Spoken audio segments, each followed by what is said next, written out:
And we welcome you to the beautiful campus of Alcorn State University, Studio A, here on the beautiful campus. Coming up, we have a special interview, spring football edition of the Cedric Thomas program. Glad you could join us here on the Brave Sports Network. Hang on one second here. I've got my computer pulled up here. There we go. All right, I got my computer. I had the audio on. All right, so we're ready to roll here. Braves head football coach Cedric Thomas talking spring football. Staff changes, we'll talk about that, and the spring football game coming up Saturday at 2 o'clock. Of course, tomorrow we have Lady Braves softball doubleheader against Texas Southern beginning at 2 o'clock, 2 and 4 o'clock. So a lot going on here over the next 48 hours. Our producers, Curtis Aaron and Jay Miles, glad you can join us. Braves head football coach Cedric Thomas here. Coach, we appreciate it. I know we didn't get a chance to talk during the signing party. There was a lot going on there. We got a chance to talk to some of the coaches. Coach Art, offensive coordinator, and the offense has really been exciting. He sounded excited about it. Talk about spring camp so far, just 48 hours before we get it started. It's been good. You can see the retention, with, it's my first time at tenure where, we got a quarterback that's returning. And you can see the difference, with Jay taking every snap, last year and, having Amarion and Dame and KO and those guys, Elijah coming back, So it just started with him, just making sure now in a 12-game, 11-game schedule, can he pick up from where he left off from a tempo standpoint, organization standpoint, when you go back and watch, those last couple of games and, now he get a chance to do that, with a whole spring on his belt. And so it's been good. It's been really good. He's competitive, been firing. I think to him it's just been leading. We got a new crop of guys in. How well does he mesh those guys in? And then taking that next step, just in the developmental piece of being able to come on the positive side of some of those games we had that was close. So he's had a really good spring. He's gotten stronger. You can see his frame. You can see the torque on the ball going a lot farther. And then he put a lot of emphasis on it, his drop to be able to complete some of those deep balls. Because when you look at, the underneath stuff, really efficient. But when that ball started to push down the field, plus 20, plus 25, he missed Tyron a couple. He missed, Jay, a couple times, Jarvis a couple times. And so he's really, stayed out of practice and worked on, just the completion standpoint. And AR has done a good job, changing some mechanics and things from a quarterback standpoint to try to hit some of those vertical footballs. Overall, considering how we finished last season, seconds away from maybe beating Jackson State, just the overall attitude coming into camp, knowing what could have been if we just pick up where we left off. I know the pieces are going to be different, running back room is going to be different, but just the fact that we were right there last year, and let's kind of pick up where we left off with what we have and just add some spices to the soup. Yeah, that was kind of it. This spring has just really been, start strong and stay strong. And those guys, they really, kind of took that moniker and you see it, in practice. The biggest thing is mentality-wise. I don't think we'll pull anybody up on their schedule and be scared, from the standpoint of the stage being too big where, the first year I could actually, see some guys who really just wasn't ready, for the big stage. And, I don't think you'll have that this year, just from the standpoint they've been in some tough games. Had some games where some storylines or some backstories, being on the road, 4 of those games and playing fan for homecoming and just things like that. Even Mississippi State games, those guys now be battle tested. And I just think from a mentality standpoint, they understand they're good enough. They understand the system works for them. But also they got to do, the little things that's on and off the field. And so I think that was the biggest mentality aspect going into the spring, from a physicality standpoint. Nobody pushed us around. We just got to execute at a high level and then understand that the little things matter on and off the field. What's the difference in this group, what you're seeing from a body language standpoint? Coaches always tell me about body language. I believe in body language. Some people think I'm crazy. Body language says a lot, but when you look at the body language of this group this spring in this block of time versus 12 months ago, what are you seeing? It was certainty. Like they're certain that no matter where the ball is, and we've done every scenario, Mr. Charles, in spring, every single scenario that you can think about in college football that we may not get, in the fall, just from a polishing standpoint. You see them come out there back on the two coming out, hey, let's get a couple first downs. Let's go put it on the box. Put it in the box. You see it, on muddy days when the sprinkler's been on and the field is wet, and it's going fast and nobody makes excuses. You can just see, from this group, just a confidence standpoint. I think that starts with, the coaches one, but also, Jalen. He sets the table, and then the O-line, of course, lays the foundation. And you see those guys doing an amazing job. But you also expect that, when you got a lot of retention, there's a lot of guys that played a lot of snaps on that side of the ball. But you just see a playbook that's been condensed with not a whole lot of, fluff in it, but just some really good plays that's executed at a high level because they've done it for so long. One of the things that folks have been talking about is, and of course, we'll talk about offense, defense, special teams, some of the players that have stepped up. You talked about Jalen Tolbert. What does the quarterback room look like? So those questions, we'll talk about that. But one of the questions I get asked at least once every other week is there have been some staff changes. And so talk a little bit about that. Of course, Coach Fosselman leaving and some other changes, strength coach. Just give us an update in terms of some of the staff changes that you've made. Yeah, that's a part of it. I see it all the time. It ain't just the kids in the portal. Coaches in the portal too, and guys gonna make the best decision for them and their family. So you cherish the moments and the time you have with them, knowing that hey, they doing everything they can to assist you at that moment. But you also got to have that short list to be able to bring guys in, and it's such a great place. The guys are really chomping at the bits, lined up to be able to come and be a part of it. So we, at the convention, we had some interviews and, wanted to get some guys, a little younger, but also, older who had been in the same system because this is not the system, that we ran at the beginning of the year. And so the first one, you look at Dwayne Taylor, was at Southern, at A&M.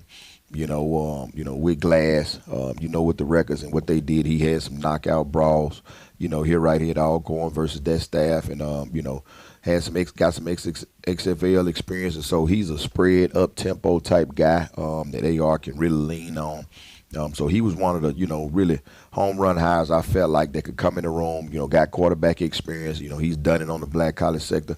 He's done it in this conference and also did it professionally. So that helps. That room. Guys can bounce ideas off of, but he can actually pull the tape up and he understand. What it looks like, what it's like to come play.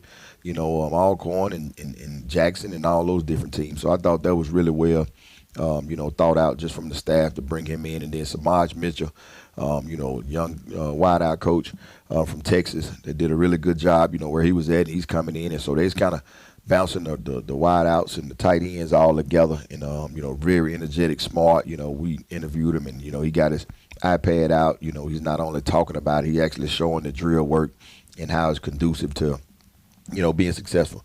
But what I also see is that, 6:40, 6:30, when practice started at 7 o'clock, those guys are the first ones on the field. You look at a group that, is labeled as kind of prima donnas and divas, but them guys work, man. They've created a really, really tough mentality. But I look at the work at 6:45, those guys on the field, chomping at the bits, doing drill work, getting loose. And so that was two of the guys offensively that I know has really shown their worth, on that offensive side of the ball. And when you look at the product, the coaches, respond to it. The players, they respond to it. You see, offensive guys, have vertical plays, and you see on the film, those guys are running that right, next to them. And so a lot of youth, a lot of energy, and also, a older, guy that can kind of be tenured and also help, from a transition. And then, Cedric Davis, the special team coordinator, outside linebacker coach, he's in. He's just made it. He's a amazing assessment. He understands, the kicking aspect, but also can help in that defensive room. But you see him out with Meach, and you see him with, Greg, working on the long snapping and all the, fundamental aspects of the special team. So it's just good to have the whole staff in now, which is really good. But like I say all the time, coaches in the portal too. You look at the trend now, Mr. Charles, you see coaches getting opportunity on the NFL level. One of my old working buddies, he just got on, Ralph Street, with the Browns. And so, guys got opportunities. So until we kick it off, a lot of times you really just don't know. That's the landscape that we in. But while they're here, we know we get the most out of them. They'll work. It just seems like, and this conversation has been had, players are moving, but then when folks are frustrated when players hit the portal, then the conversation is, well, coaches are leaving too. Head coaches are leaving. Assistant coaches are leaving. So that's a fluid dynamic, I'm sure, as assistant coaches move on, and it's about opportunity. That it's a fluid situation. I'm sure you have to deal with each and every year now. Yeah, so when you're mentoring coaches who plan on, being in the seat, you got to be multifaceted, because if somebody leave, the job got to get done, and you don't know what that transition. Different states, different institutions have different hiring process, and I know what ours, is. But I can go coach any position there is, offense, defense, special team if need be, and that's what I recommend any coach who plan on being in the seat and not being held hostage, because you don't want a situation where you're leaving, you got a coach that's leaving, and then that group is just laying dormant because nobody is functioning in the building to be able to do. So you better be able to coach, all of it, and have multi hats and be able to get it done. And so you root for those guys to leave. You hope that you got a great relationship with them to where they don't put you in a situation where it's just too late. But however, you better have a short list to be able to get it done, but also know that you better be able to go in that foxhole and coach those guys up if you need to. What was the time frame that you had, the short window that you had to fill those positions? My thing, Mr. Charles, because of the transfer portal thought process, my thing is I was going to wait, really till the spring was over. I didn't want to bring nobody in and in 30 days they leaving. I don't want them to, that's my thing of protecting the kids. I think some just come from backgrounds as such to where, this person is in this month or this person in 6 months and then they gone. And so I want to protect the kids. So all the coaches that I pretty much offered these tenure to was just, hey, look, just let me know, when you're ready. Whatever, I's you got to dot or T's crossed, do all that before you come. And just know when you come, then, we here for the long haul, and not you coming here to get a check for here and there for 60 days and then, you're going to a 1AA school or a D2 school. I understand if it's group of 5, power 5 or something that's perceived as better financially or a better fit. But just to leave because, you just took the job, that one really hurts. And so I just tell them, hey, hold tight. I can get things done in-house, and the coaches who were here did a really, really good job of maintaining that. But that's my way of protecting the kids, to keep from, 2 or 3 position coaches coming, every 60 days. And now they looking like, coach, who next? And, that's just something I won't do to them. And so I just told them guys, hey, look, after the convention, you guys let me know after all the shaking and baking and the moving and grooving with this coaching, deal. When you show up, then we in it for the long haul. So even though it worked out to where you're able to fill your staff, you were prepared to have those vacancies throughout the spring and not fill those until after spring, if that's the way it turned out. Oh, without a doubt. You look at it now. Guys come in, sign the contract, and it ain't 30 days later, they gone to another school. And that other school is in the same conference. I just, I don't want to do them guys like that. You work them out, you having meetings with them, and then all of a sudden you gone. That's just not a good look. And so that's just my way of saying I'm going to protect, our guys when they come in that building. Then it's a sacredness that's inside of that, hey, look, you shouldn't have a position coach in 5 months. You shouldn't have 3 position coaches. And so I just waited out, until we get the right fit that's going to stay here, and make that decision, as such. And when they transition here, they sign their name on the dotted line, they're here. Talk about them hitting the ground running, because I'm sure that was the case. Yeah, so a lot of times, you're having that dialogue with them via phone, via Zoom, just personally. And then you get guys that's kind of, adapted to the system that kind of got a general idea. Football is football. That isn't different. We may call it a little different. But, like Coach Rowe, he can coach linebackers or D-line. Coach Cove can coach D-line, and linebackers. Coach Taylor, he can coach, corner, safety, nickels. So it just give you some flexibility, and I can coach all of them. And so when you don't have those guys in, you just kind of, tap in with them, daily, kind of give them a platform of what's going on just from a schedule standpoint. So when they do come, they hitting the ground running. And you wouldn't like it no other way, because the busier they are, the more work you can get, and, more likely for them to stay. And the other, probably the more important position, strength and conditioning. Coach Gant left to go with Marshall Falk and Southern University. How involved are you in that position and bringing in the special teams, the strength and conditioning coach? Yeah, one thing I can say about Coach, Mr. Rob, he allowed me to be a part of the whole process, with how it was going, and, to be able to have fillers, to be able to talk to those guys. And Coach Lav is in now.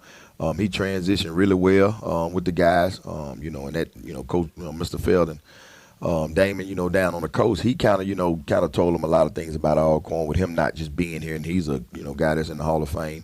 And so when Lav got here, he hit the ground running. He got with me, wanted to see what my vision was like, but it wasn't so solely on me. When I get the O-line coach and the D-line coach, those are the guys who are affected by it the most. And so when I got True and Cove in there with him, they kind of put the format and the plan together. And the guys working, and I'm always gonna bring the players in to see, hey, look, what you think. What's the fit, and those guys are excited about it. So, I like where we at with that process. And so, it made the spring, transition that much better. I've asked you about all the different positions. What do you look for in an offensive line coach, quarterback coach, OC, DC? But I don't think I've asked you about the strength and conditioning coach. What is Cedric Thomas's vision? And even though that strength coach works with all the sports, but from your side of it, what do you look for in a strength and conditioning coach? Tough. We want to get stronger. Speed and flexibility. Things outside of that we can kind of enhance. From skills and drills from a fundamental standpoint. But it's scientifically proven that they're gonna be around the strength coach more than they are anybody else. So I just want to make sure that we do a really good job in making sure that he understands that. I think somebody's phone's going off here. Is that that's Coach Thomas? Of course, it's always a fluid situation. Always calls coming in. Yeah. Excuse me, Mr. Charles. This one different because we normally don't do this time of year. So that's the only reason why my phone went off. We understand. It's always. How often does your phone ring throughout the course of the day? I mean, I'm sure the texts are constantly coming in. The calls are constantly coming in. Yeah, probably about 3.7 seconds, 3.5 seconds every single day. Every single day. Yeah. There's a lot happening there. And, of course, there's a lot happening with this football team. So you talked about the staff changes. From a special team standpoint, because Coach Fosselman wished them well at South Carolina State, one of the things you talked about in the spring was about the kicker situation. You wanted to kind of wait on the kicker situation. Has that changed with the new special teams coach? The good thing is, he's coming from, a place where he worked, and he had, so he already had a list with him. So, okay. He's hitting the ground running, from a recruiting standpoint. Got a couple guys coming up on a visit this weekend, matter of fact, for the spring game. So, he's hitting the ground running, with those guys. And so it'll be an easy transition. That was his field already, at the other institution he was at. And so he'll bring some guys with him on top of the list that we already have. Sit down, evaluate it, and we'll bring the best guys in, to his liking, to fill those holes. We're talking with Braves head football coach Cedric Thomas. You can text a question, 601-301-2611 on X Tallman Radio. Our producers, Curtis Aaron and Jake Miles. We're on the Brave Sports Network YouTube page, so you can check us out on YouTube, Brave Sports Network. Coach, you talked about the offense, and we'll start there with Jalen Tolbert and the job that he's done. Hearing good things in terms of his transition. What's the biggest thing in Jalen Tolbert's game when you look at working with Coach Art? And I talked with him at the signing party. I think the biggest difference occurred in Tallahassee, Florida, where I keep thinking about that FAMU game because that was the first game in which we saw him really use his legs, like the light bulb went off.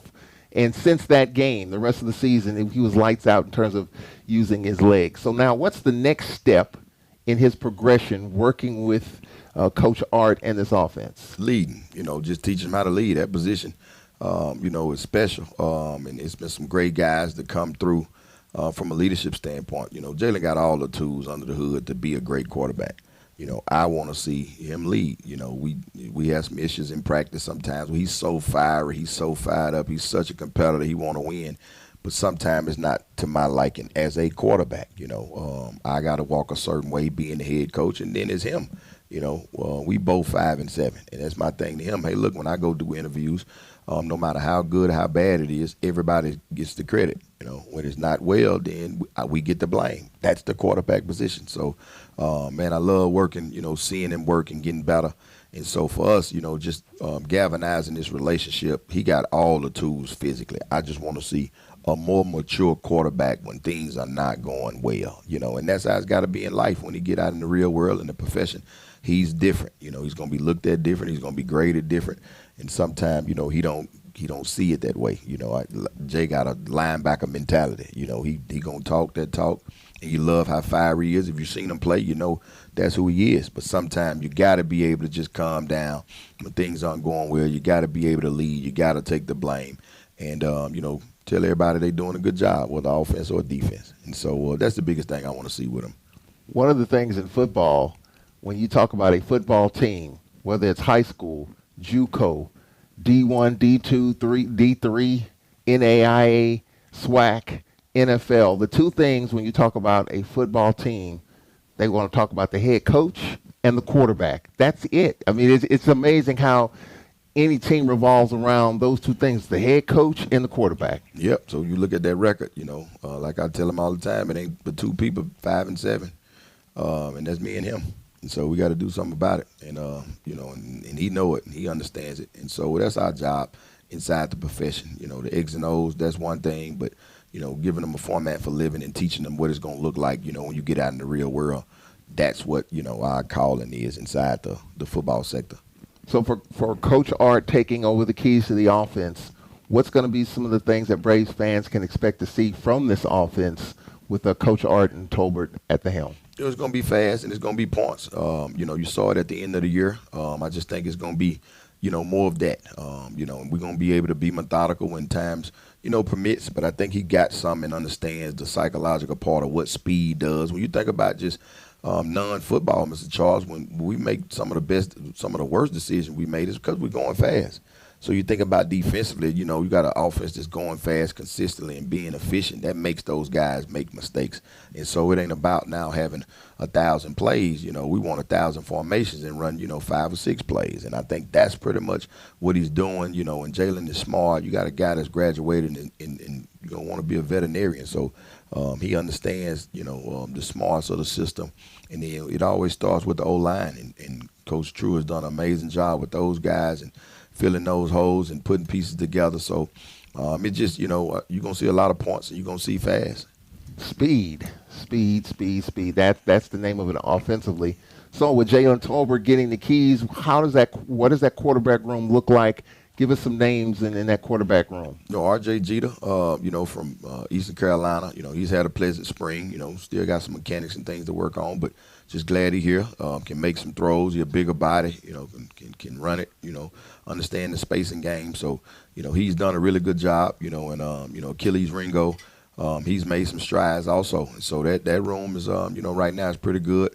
But still just got to work there, battling out for that number 2 spot. And, still got a youngster we're going to bring in, in Dinkins to be able to compete. Because one thing about the system, a lot of these guys come from air raid. They come from spread. So even in high school, if he come in the summer, he pick it up, he'll have opportunity like everybody else, to lead this team. And he'll be here this Saturday, which is good, to check everything out.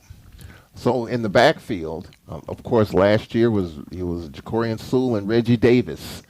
Give us a sense of the running back room. It ain't right now. It's not them two. Boy, you talking about gonna miss 2 guys, man. I mean, them 2 really good guys that it's hard to replace. But I'm telling you, the spring that Big Carl has, and Julius, it won't be far off. I'm so proud of Carl. Give us a full name so folks can get Carl it. McDonough. Okay. Carl McDonough, kid right up the road in Natchez, chose to come here as an early enrollee. Last year red-shirted. He went, was our scout team player of the year. He gave us fits on that top field, and that field is tough. You're going against the number 1 defense, and we full speed tackling, and man, to watch him this spring, have long speed. The biggest thing for young running backs you want to see is can they pass pro. Everybody can tote it. Everybody can catch it a little bit, but to watch him pick up some blitzes, block some DNs, he got better every single day. And then he shot out of Kenny. He had a long run today on us, that guys just couldn't really get him to the turf. But, man, I'm so excited to see him, as a true redshirt freshman, kind of let it go. And, Julius Bradley, just one of them steals, Coach Boo's always going to find good quality backs, and he's still, still looking. But, man, physical.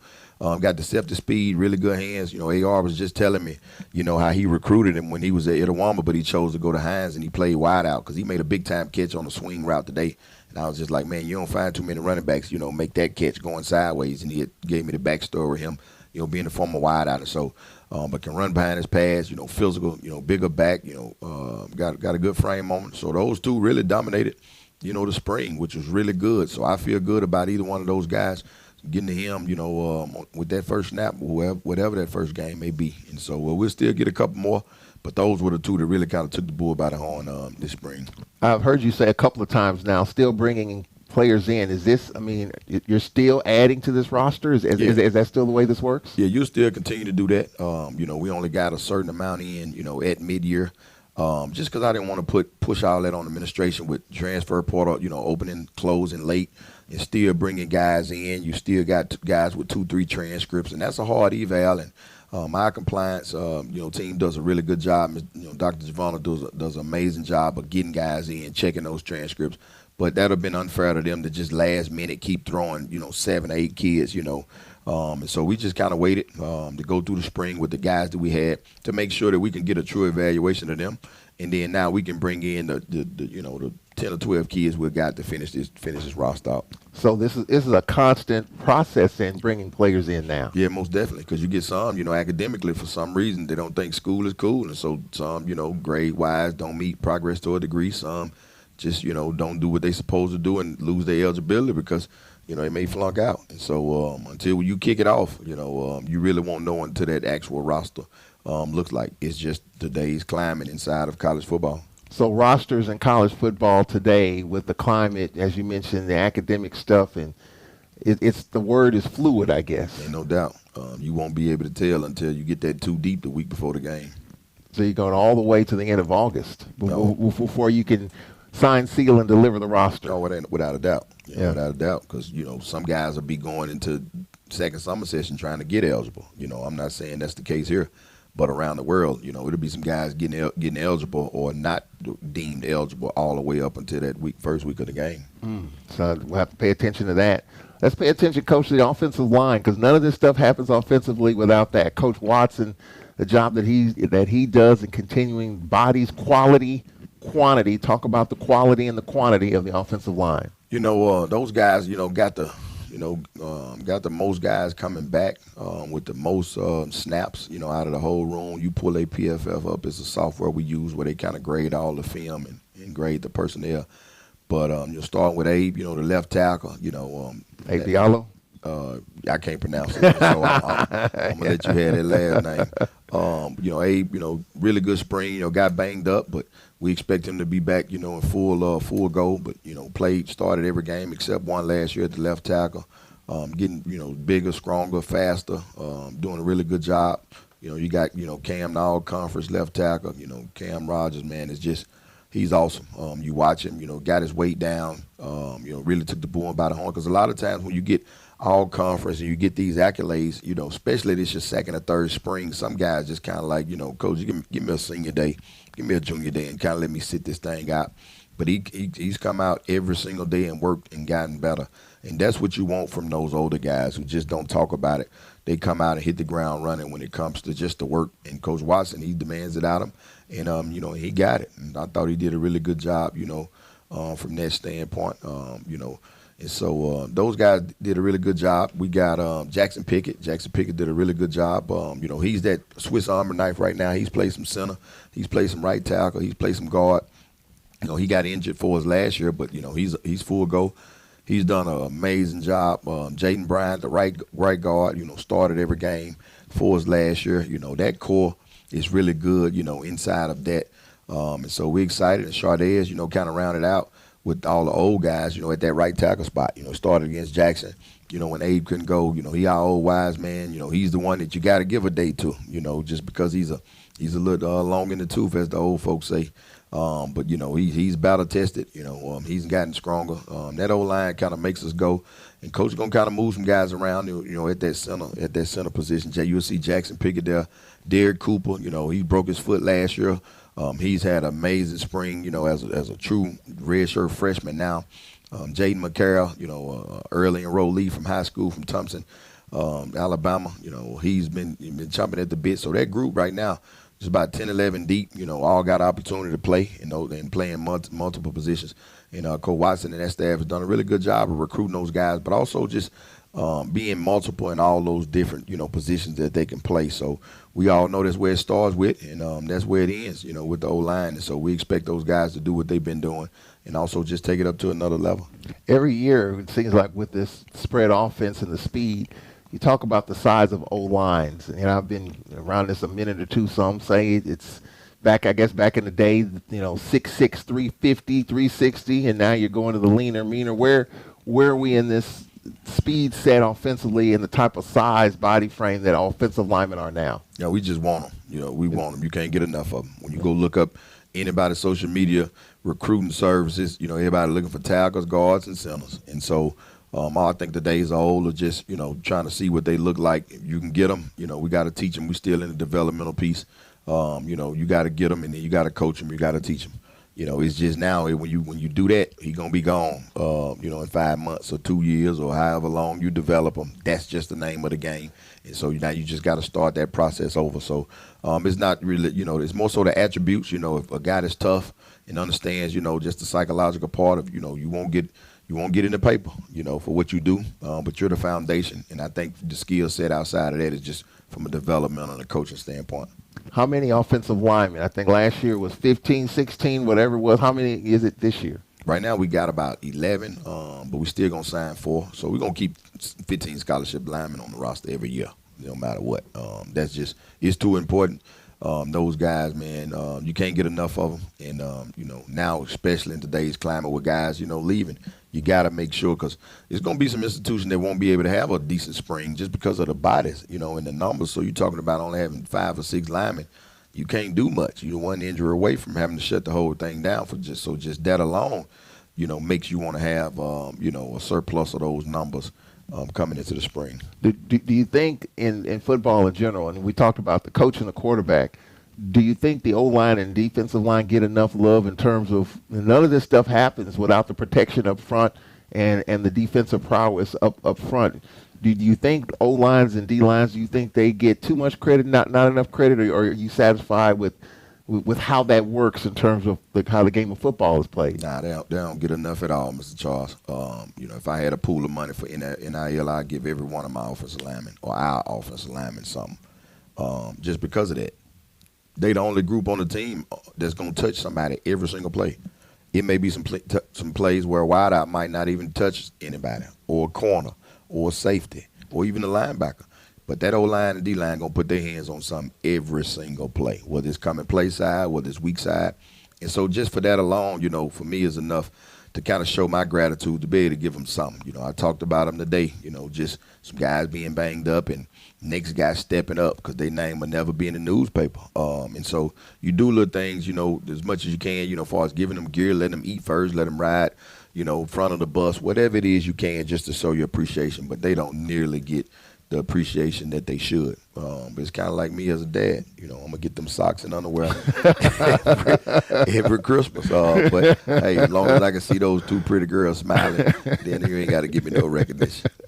Well, we're going to give the recognition to the offensive line, Please to do. the dads. Please do. And let's give recognition now as we switch to the defense. Well, no, let's stick with the offense because we have talked about the receivers. Of course, Ty Warren moved on, and that was a tough loss for us. But how are we looking in terms of numbers, wide receivers, as well as tight ends? Yeah, so when you transition to, from a true base 11 personnel, to a 10 personnel team, you got to make sure you got a lot of those guys. And I thought, Nolan Chambers was the first, domino to fall. But first, you talk about the guys in-house because, we all had to recruit our own guys. And that was Damon, Jones coming back. That was Marion Blake's, we fought. I thought the biggest steal for me was, getting my wide out. I'm drawing a blank. He just had a big catch on us today.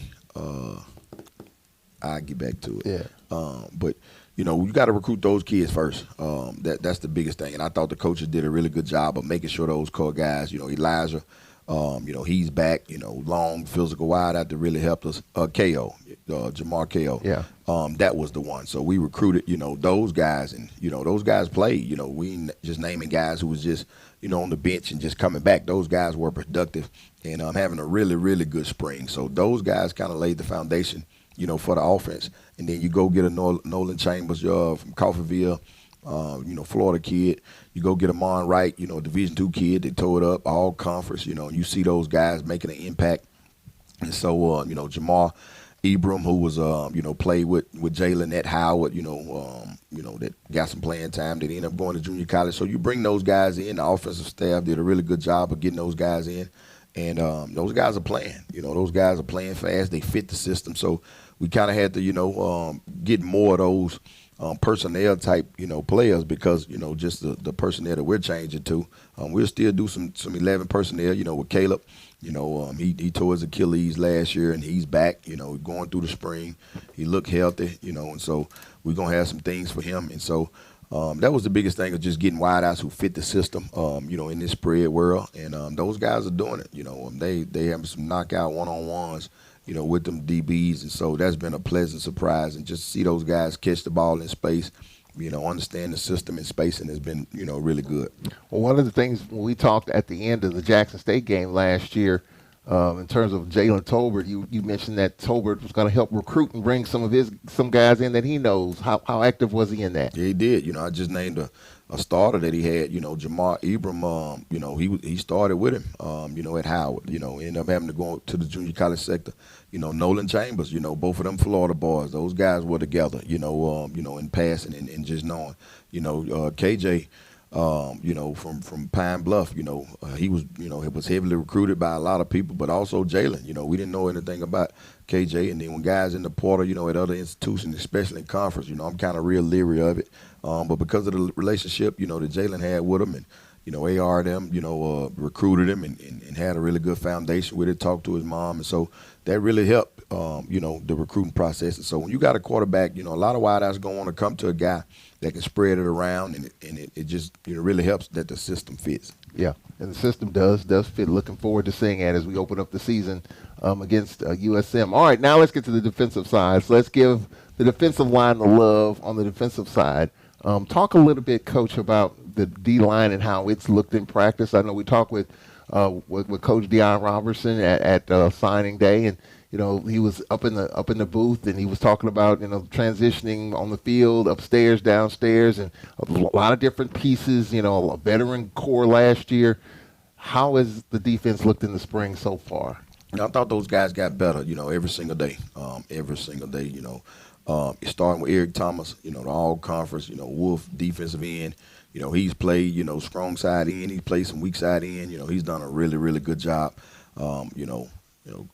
Kenneth Andrews, when he wasn't, in study hall, getting them grades up, Mr. Charles, a lot of them, couldn't come out there a whole lot of days and have recess because them grades weren't up to par. And so, he missed some days early, due to some academic deals, but he kind of got it up. And you saw, what he could do, just like he did last year, starting every game for us. So we expect him to have an amazing year. I'm talking about on the verge of all conference, that type of player. Just being dominant. He had a really good spring. Keaton McCanstry, he put some weight on.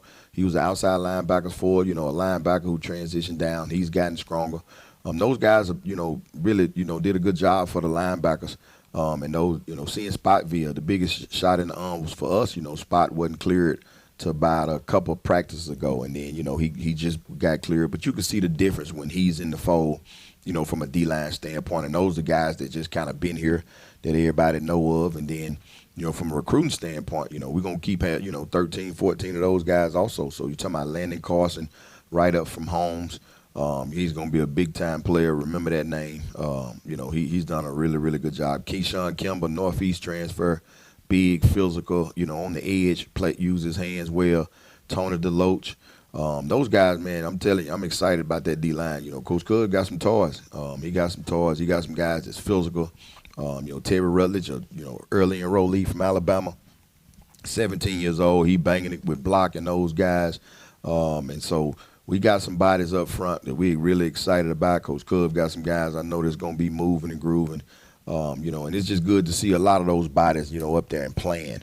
This spring. And they're going against a really good offensive line, so it's been some really good battles right there. So I'm excited. It's probably the deepest we've been with quality, on the defensive line. When you look at spring camp, what usually kind of blossoms first in spring camp? Is it the line, quarterbacks, running backs, receivers, back end, middle of the defense? What usually jumps off the sheet when you look at different position groups in camp? That's a good question. It normally is the D line. Because they offense normally from a time progression is kind of getting the cohesiveness together and trying to gel everything together. And D line, and install one, they just up the field, blowing things up. But it was kind of the opposite. At first, defensively we started a little sluggish because you got that whole offensive line back. You finished the year with that same system 5 games in, and you got the quarterback. So that first scrimmage, offense, he drove up and down the field on the defense, and the spot wasn't in. And there was some guys from a defensive standpoint because we had more transition from the defensive guys. And so offensively for one of my first times in camp, offense, it had their way early, and you could gradually see the pendulum swing. Once those guys got in the groove, Coach Rowe did a really good job kind of, settle them down, getting the install in, things that we need to do the most. And Coach Cove, every time you go out there early, he's working with them. He's going over movements and stunts and things like that. So it started to balance its way out, midway through the spring. Let's talk about the middle of the defense, Coach. The linebackers, talk about that. Yeah, we got a lot of work to do. That's one that got hit the most, losing Steve, losing Dew. Losing Cedric Roberts of North Texas, that kind of depleted, man. That linebacker room, that's a lot of production. And so, the biggest things we're recruiting. We Dylan, Dylan really good. Dylan did a really good job, finishing the year off. We expecting big things out of him. He's penciled in right now to be the starter. And I think he's well deserving of it. And so I thought he did a really good job. This spring, still got some work to do. This is his first time really just being able to play, 60 plays, 75 plays.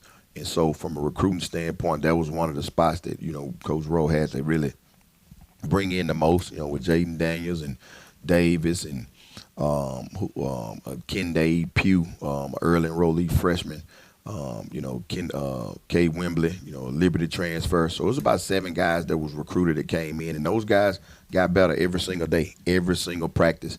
Those guys got better. They ran around, made big plays. The biggest thing in the system for us, linebacker is like the motor and the engine. They make all the checks. And so those guys are not where they need to be now. But every day, watching them run around and make plays. And now I think we'll see how well those guys will be once they get back, for the summer and seeing it the second time. Because, like I said, we watch, Jaquiz, we watch Steve, they first spring.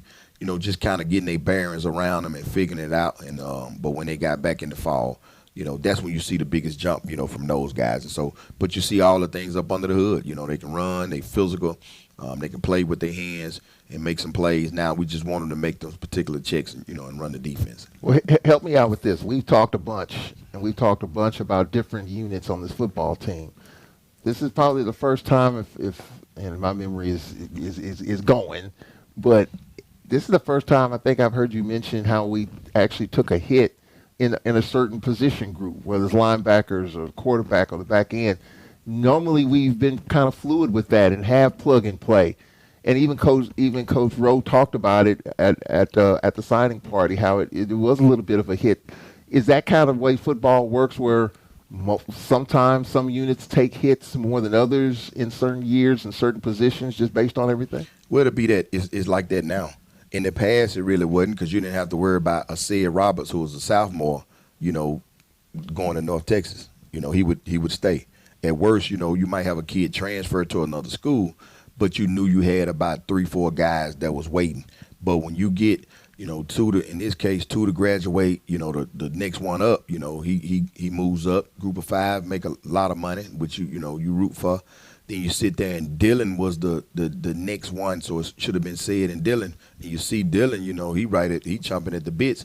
But when you look next to him, he don't have that partner in crime like, it would have been him and Sid. And so that's kind of what's happening, in today's landscape. And that's why I mentioned it's going to be some people that's not doing springs because of the bodies. You get 2 or 3 hits where guys go up, transfer, and you bringing bodies in, but you don't know really if they still quality bodies. Just because you signed them, the eval may be as such, but you still just don't know. And you get 1 or 2 of those guys banged up, then you got to shut the whole program down and kind of do skills and drills or that type deal. And so that's what happens. Said, We love him to death, man. He still come back. He met the guys in New Orleans. He's all going through and through.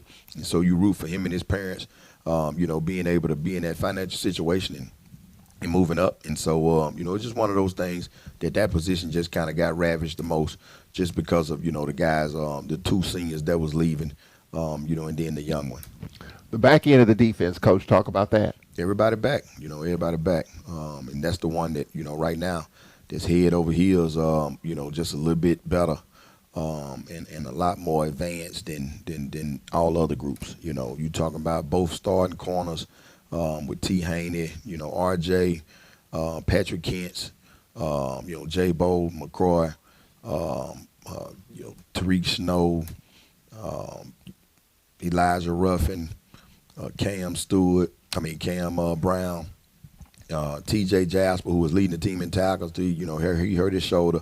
All those guys back, and they playing at a high level. That group is probably one of the most advanced groups I've been, coaching the secondary and being around. Coach Taylor doing a really good job, him and Coach McCullough, getting those guys, being in multiple, spots. And then, we still signed a young guy, Jaden, coming in from Houston, 17 years old. He learning and figuring it out. But that's probably one of the deepest secondary that we've been a part of. But when you look, from last year, all those guys returned. We didn't have any Porter hits, and only graduated, Kale, and so all those guys back, man. They had a really good spring. They're going to get some really good wideouts. And so that group will be head over heels better than they were last year. So on one side, in the middle, it took some hits, but the back end, a lot is coming back, a lot of quality. Yeah, you look at, all three of those corners, T. Haney, played a lot, started in the Jackson game, till he got hurt midway in the season. Like I said, RJ, he played a bunch.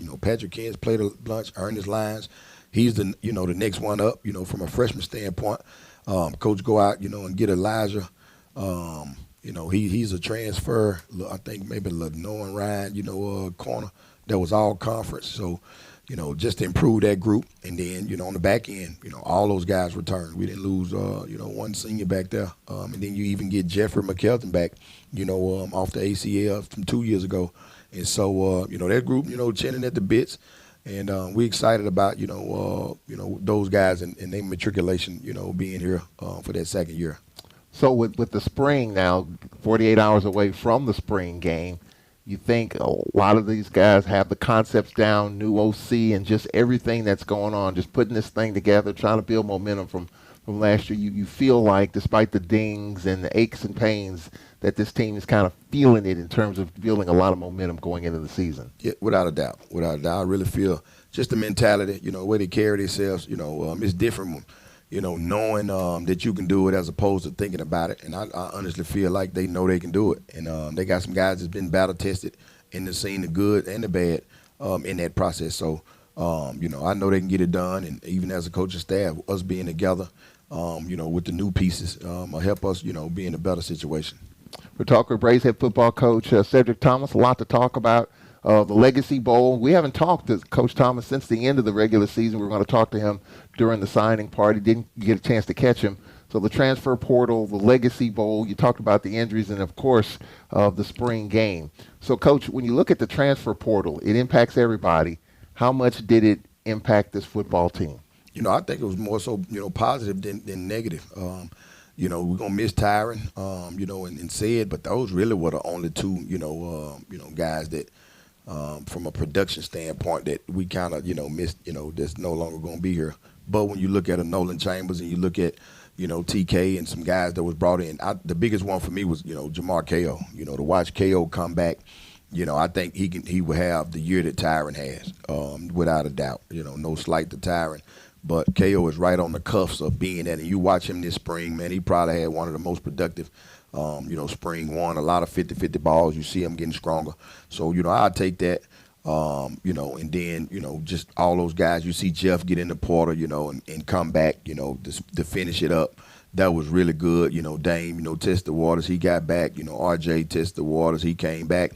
So, we really didn't get hit. The guys that we lost, was seniors, the Steves, the Dew, both running backs. And so, we're in a good place, and then we also got some good transfer in. KJ Burks from Pine Bluff, you see what he not only did to us, but against some other teams, he had some success. So once he learned the playbook and get familiar with what's going on, that's going to really help.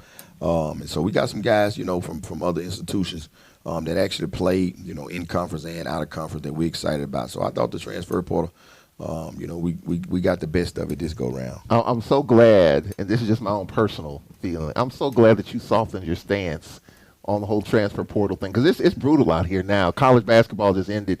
You got over 1,000 players in the portal, and some coaches are saying once you hit the door, that's it, turning back. And you even were that way, but then you softened up a little bit, and you have brought some players back. Yeah, our biggest thing is just the relationship. Them, all those guys I named. He came down and sat down with us, and we talked to most of the parents, and so we understood, what they was doing it for. But guys that just we don't know anything about, that just kind of out there, and we hearing it second and third party. It's just hard to let those guys back inside the program when they can't tell you why they doing it. They just doing it. And so you sitting there saying, well, at least let me know on the front end. I'm not going to release you or not retain you and not let you know.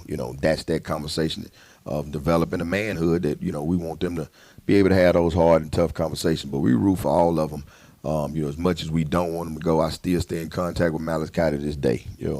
Just talking to him through his journey and getting ready for his, after his pro day and having an opportunity to play on Sunday. So that's the part of it, and so but it definitely made me kind of look at things differently, with guys being able to have that opportunity and also allowing them to come back. I would imagine the conversation's a little bit harder now because you got handlers, you got agents, you got a lot of people in these kids' ears now, and I would imagine that these conversations are a little bit harder, a little bit raw, hardcore, just honest, brutally honest conversations now with so much money being tossed around out there. Yeah, and you got to, and some, believes in it and some don't. You try to tell them the truth of what the value look like. I can call, 20 Division I coaches, Power 5 to Group of 5. I can call about 5 or 6 NFL guys that'll give me true assessment when they pull up, that information. But sometimes they just don't want to hear it, and so you got to let them go out and test it themselves. But also, I can't just sit there and let you hold me hostage when I got another person that's, ready to, come and be a part. And so that's the double standard. Well, not necessarily double standard, but that's the different parts of the sector that you try to educate, the parents and also, the student athletes about. I got a text about Damian Jones. You mentioned Damian Jones. Is he back? He is. Yes, indeed. Damian just had a big catch the other day. I tried to get him out and say he was kind of hurting. But, said, Coach, give me 6 plays. And before you know it, it's 12, 13 plays. So, yeah, Dame back, man. We're excited about it. All right, so we talked about the transfer portal, the Legacy Bowl. Again, we haven't talked for a while, so just trying to play a little catch up here. The Legacy Bowl, with Sewell there, and just talk about that. The draft is coming up here in a couple of weeks, so just talk about that. Yeah, it was good. I didn't get a chance to go. I was at the Midwinter Conference, but just hearing, Coach Watson and those guys, they kind of took the, back in the day, they was, letting them do all the 40s and all the skills and drills and all the time, and where they kind of took that away because it was too many guys coming, doing that and not playing in the game.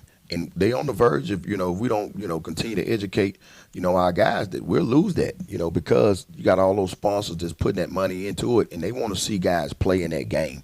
You can still do, all your 40s, your L drills, and all those NFL, combine, metrics, but you also got to play in that game. And so they end up not doing that and hand-pick some guys to go to a particular location to be able to do that, and then just have all the festivities and things with, it being around the game. And so they had a lot more participation, and so that really helped. So it was good to see, Sewell and Steve and those guys.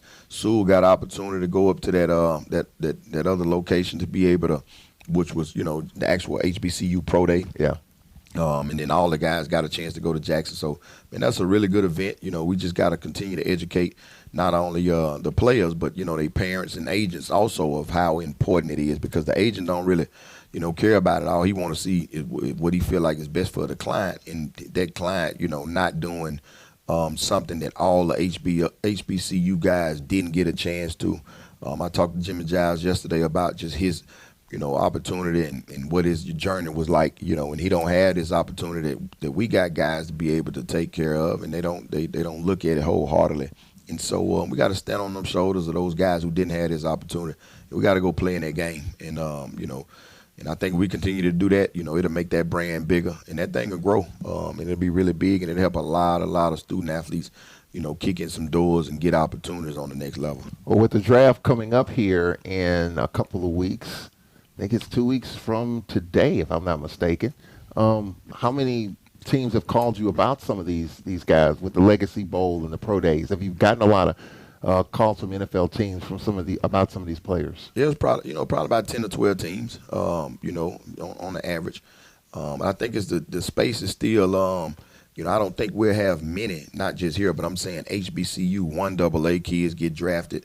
I think it's just going to be that same deal of the free agency. As soon as it's over, I can go get a form of cheap labor, bring them in for the little nothing, let my roster cap be, top heavy with, the veterans, and then I can go get a Claude Cherry loose.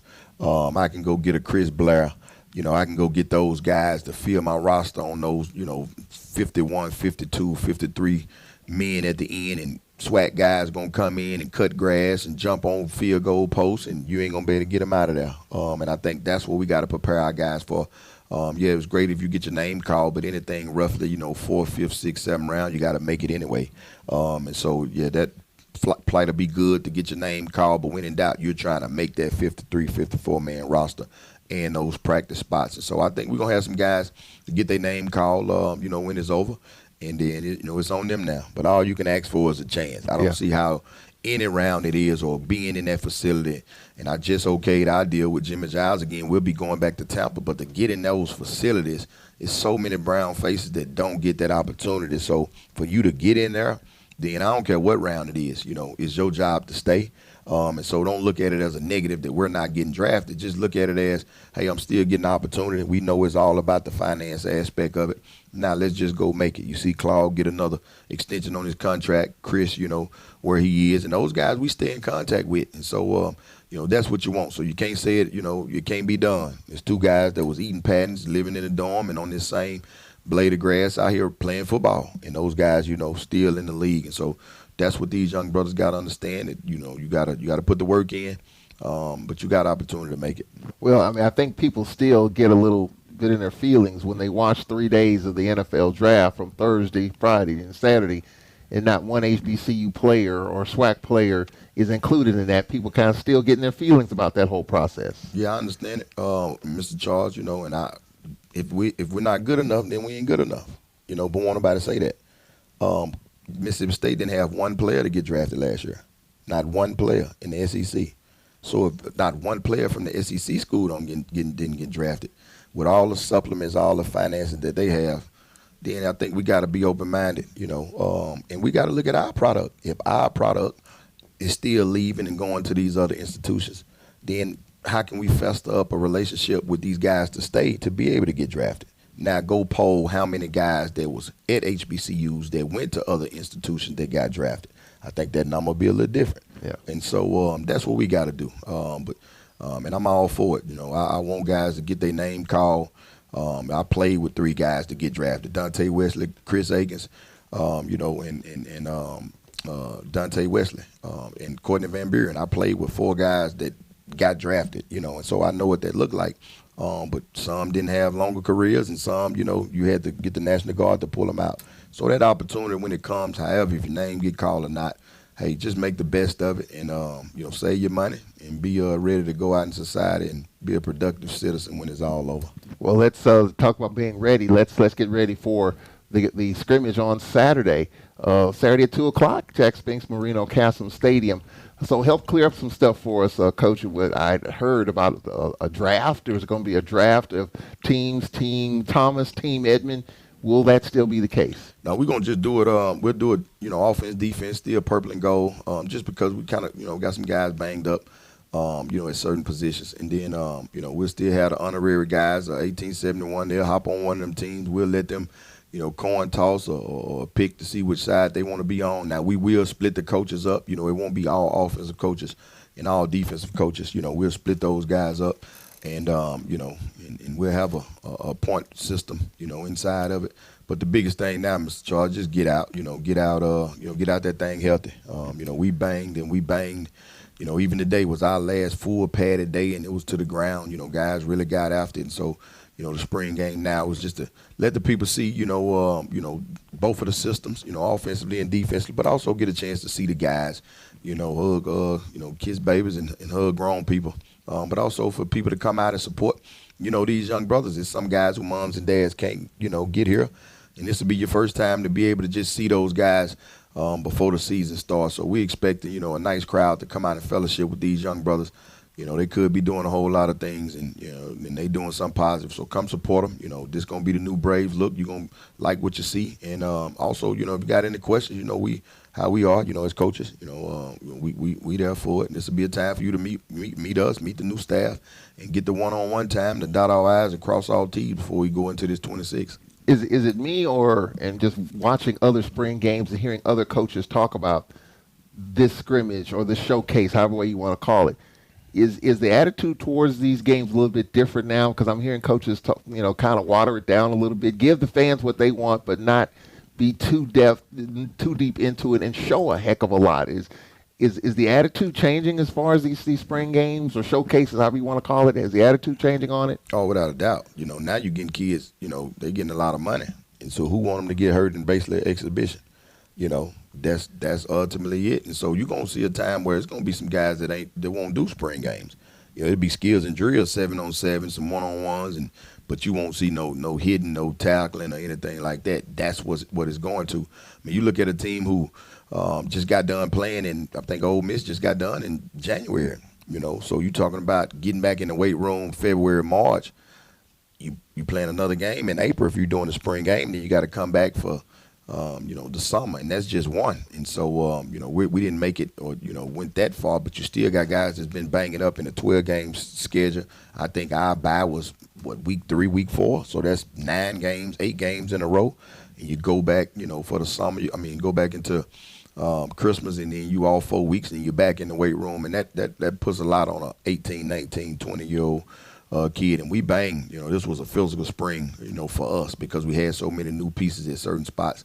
And so, I think the days are old of just going out there to the ground, true football like it was in the past. So, yeah, you see a lot of coaches now, hey, look, stay up, thud it up, tag off on it, and let's get up out of here, healthy. I've heard some coaches just don't believe in a spring game at all. Yeah, without a doubt. And that's unheard of from, back in the day.